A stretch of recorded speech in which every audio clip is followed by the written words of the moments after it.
One of the things that define us are the things we like. We like all kinds of things, be it natural, man-made, or even fictional. Some might look at us strange for these interests, but we can argue against them because we hold these things very close to ourselves. We have these interests no matter what other people think or prefer.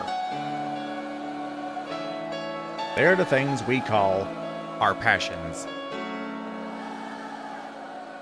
Here's mine.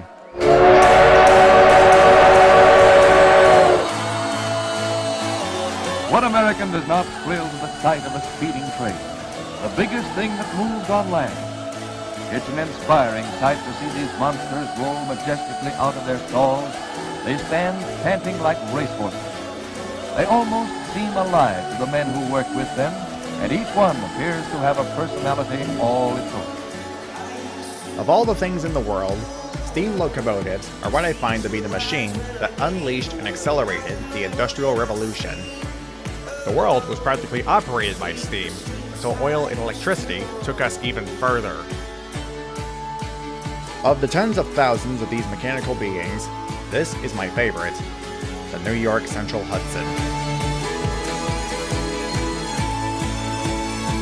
On the steel fleet, they moved both passengers and freight between the Atlantic coast and the Great Plains. The Central took great pride in their locomotives, often touting them as the best in the world. The Hudsons might have well been, but what was better was the job of running one of them. By simply moving one lever, one man can have several hundred horsepower at his fingertips, as well as a great sensation of power and excitement.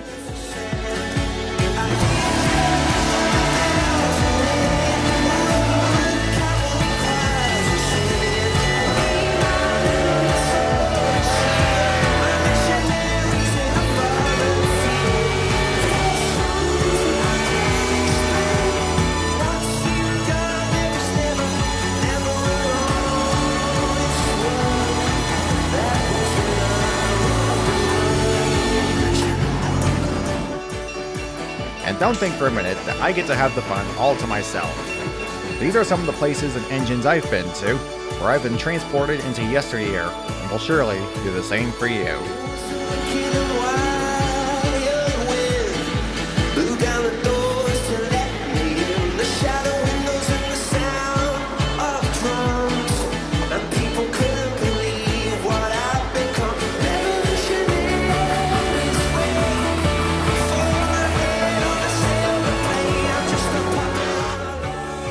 Some of their prices may be steeper than others, but the experience you paid for is priceless.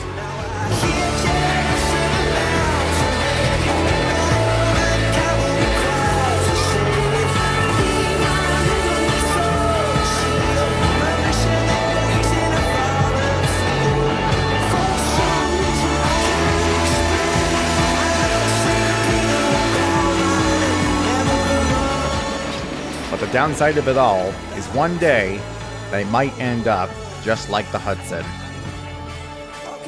Of the 275 built, none made it into preservation. They've all been lost to progress and the short-sightedness of our actions. Whatever remains faces an even greater threat: irrelevance. Trains carry valuable lessons of history, science, and literature, and if we don't pay attention to what they have to show, they can just as easily leave us as they did arriving.